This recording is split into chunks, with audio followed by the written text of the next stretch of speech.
کے حساب سے چلنا ویسے رائٹ نہیں ہے. اگلا سوال دیکھیے, سوال ہے کہ معرہ نظم کو پہلے کس نام سے جانا جاتا تھا. یہاں پر تھوڑا سا ہم آپ کو ٹائم لیں گے اور سمجھا دیں گے. ہر حال میں سمجھنے کی کوشش کیجئے. دیکھیں رٹنے کے ساتھ ساتھ سمجھنا بہت ضروری ہے. جو نیگیٹو مارکنگ کوشچن ہوتے ہیں ان کو سمجھ کر کے دیجئے. دیکھیں نظم معرہ کیا ہوتا ہے, ایک ہوتی ہے پابند نظم, ایک ہوتی ہے آزاد نظم, آپ کو دکھ رہی ہے, ایک نثری نظم ہوتی ہے اور ایک ہوتی ہے جو ہے معرہ نظم. ان میں فرق کیا ہے؟ عموماً ہم لوگ آزاد نظم جو ہے اس کو اس طرح کی نظم سمجھتے ہیں جس میں نہ بحر اور وزن اور قافیہ نہیں ہوتا ہے اور وہ ہر اصول سے آزاد ہے, تو ہم اس کو آزاد نظم کہتے ہیں. یہ بات لگاتار پروفیسر بھی بتاتے ہیں اور کتابوں میں ہے, لیکن یہ بات یاد رکھیے سراسر غلط ہے. آزاد نظم کی خوبی یہ ہے کہ اس میں ردیف اور قافیہ نہیں ہوتے ہیں, مصرے برابر نہیں ہوتے ہیں, لیکن وزن ہوتا ہے, ارکان ہوتے ہیں, رکن اس کے اندر ہوتے ہیں. آزاد نظم کا مطلب یہ بالکل بھی نہیں ہے کہ وہ ہر صورت سے آزاد ہے. آزاد کا مطلب جیسے ہم لوگ آزاد ہندوستان میں بھی رہتے ہیں, ہندوستان میں آزاد ہیں, اس کا مطلب یہ نہیں ہے کہ مرضی ہو کچھ بھی کر دیں. آزاد ہیں لیکن قانونی دائرے میں ہیں.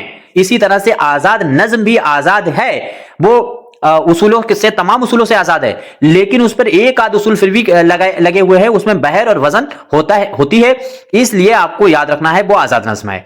پابند نظم کیا ہے؟ جس میں ہر چیز کی پابندی ہوگی, ردیف اور قافیہ کی پابندی بھی ہوگی, بحر اور وزن کی بھی پابندی ہوگی, اور ساتھ ساتھ میں موضوع کی بھی پابندی ہوگی, مفہوم کی بھی پابندی ہوگی. یہ چیز آپ کو یاد رکھنا ہے. تو پابند نظم وہ ہے. عموماً جو 1900 سے پہلے جتنے بھی نظم کو شاعر ہیں ان کو آپ آنکھیں میچ کر کے لگائیے, وہ سارے کے سارے پابند نظم کے ہی شاعر ہیں.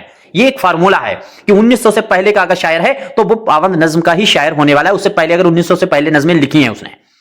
آزاد نظم اور دونوں. نثری نظم ایسی ہوتی ہے جو ہر اصول سے آزاد ہوئے, نہ بحر ہے, نہ وزن ہے, نہ قافیہ ہے, نہ ردیف ہے, نہ پیرائے ہے, بس یہ ساری چیزوں سے آزاد ہوتی ہے. اب آ جائیے معرہ نظم پہ. معرہ نظم کو ہی پہلے جو ہے وہ غیر مقفع جو ہے اس نام سے جانتے تھے. یعنی یہ نظم کیسی ہوتی ہے؟ اس میں بحر بھی ہوتی ہے, وزن بھی ہوتا ہے, رکن برابر بھی ہوتے ہیں, لیکن قافیہ اور ردیف نہیں ہوتا ہے. یہ چیز کلیئر ہوئی ہوگی امید کرتا ہوں. یہ ساری چیزیں آپ کے بہت کام کی ہیں اور ساری جانکاری آپ کو اپنے چینل پہ ہی ملے گی.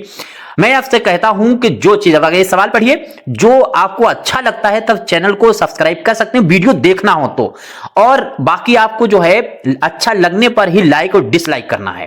ڈس لائک ضرور کریے اگر اچھا نہیں لگتا ہے.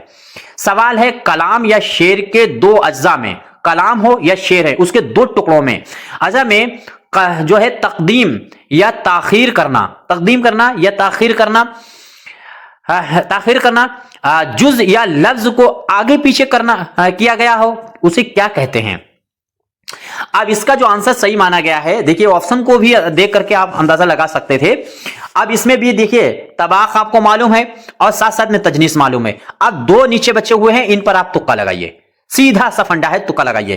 اب اس میں کیا ہوگا؟ بہرحال آنسر یاد رکھیے گا, اس کا جو ہے عکس مانا گیا ہے صحیح. تو امید کرتا ہوں یہ ساری چیزیں آپ کے سمجھ میں آ رہی ہوں گی. کیا مشورہ ہے آپ ضرور دیجیے گا. میرا اپنا ایک مطلب جو ہے آپ سے ریکویسٹ سمجھیے, کچھ بھی ایک بار کتاب میری جو ہے اس کا مطالعہ کر کے کوشچن ضرور رٹ لیجیے.